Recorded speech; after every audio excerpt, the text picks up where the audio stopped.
कुलबेली में आपका स्वागत है। यहाँ आप सुनेंगे बाल कहानियाँ, इतिहास के रोमांचक किस्से और संस्कृति से जुड़ी कुछ मज़ेदार बातें। मैं हूँ आपका होस्ट अभिषेक। आज मैं आपके लिए लेकर आया हूँ तेनालीराम के किस्से, जिसका शीर्षक है तेनाली का न्याय। एक बार 4 मित्रों ने मिलकर एक कपड़े का व्यापार शुरू किया। उन्होंने हम्पी में एक गोदाम लेकर उसमें सारे कपड़े भर दिए।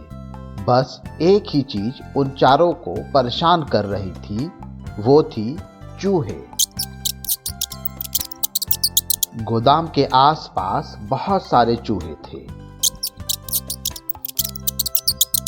चूहे गोदाम में घुसकर उनके कपड़ों को बर्बाद कर देते थे।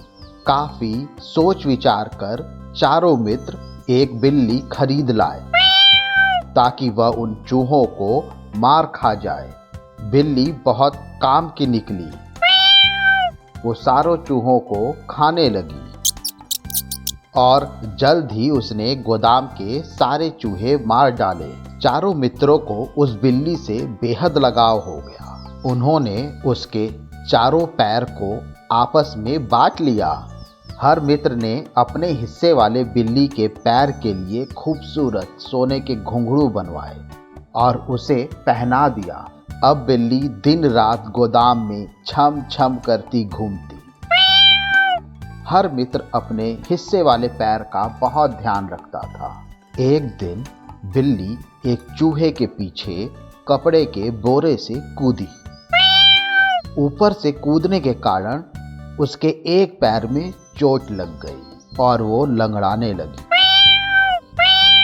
मित्रों ने उसके पैर की मरहम लगा करके एक पट्टी बांध दी, परंतु वह पट्टी ढीली होकर खुल गई और बिल्ली के पीछे लंबी दूर तक घसीटने लगी। अब बेचारी बिल्ली को क्या पता था कि उसके पीछे पट्टी घिसटती आ रही है। बिल्ली घूमते घूमते पास ही जल रही आग के पास आई और फिर पलटकर चल दी। इसी बीच उसके पीछे लटकी पट्टी ने आग पकड़ ली। आग देखकर बिल्ली घबरा गई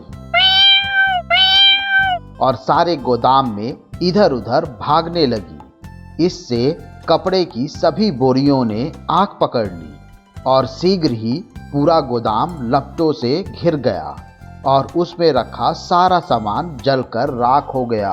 चारों मित्रों ने बिल्ली का एक एक पैर बांट रखा था। जिसके हिस्से में बिल्ली का घायल पैर था, सारा इल्जाम उसी के सर आ गया। बाकी के तीनों मित्र उससे अपना हिसाब मांगने लगे और नुकसान की भरपाई करने के लिए बहस करने लगे। बेचारे चौथे मित्र ने उन्हें बहुत समझाने की कोशिश की, पर वे तीनों कुछ सुनने के तैयार न थे। अंत में मामला राजा के पास पहुंचा। राजा कृष्णदेव राय ने दोनों पक्षों की बात ध्यान से सुनी, पर मामला इतना पेचीदा था कि उन्हें कोई हल नहीं सूझा। उन्होंने तेनालीराम की ओर इशारा किया। तेनालीराम कुछ देर सोचता रहा, फिर बोला, बिल्ली के चोट खाए पैर का कोई कसूर नहीं है, क्योंकि उसे गोदाम में बाकी के 3 स्वस्थ पैर लेकर गए थे। इसलिए गोदाम में आग 3 स्वस्थ पैरों के कारण लगी है, न कि उस चोट वाले पैर के कारण। न्याय अनुसार गोदाम में हुए नुकसान की भरपाई बिल्ली के 3 स्वस्थ पैरों के मालिकों को करना चाहिए, न कि चौथे चोट लगे पैर के मालिक को। ऐसा आदेश सुनकर तीनों मित्रों की सिट्टी पिट्टू गुम हो गई। सारी चालाकी भूलकर वे राजा से दया की भीख मांगने लगे।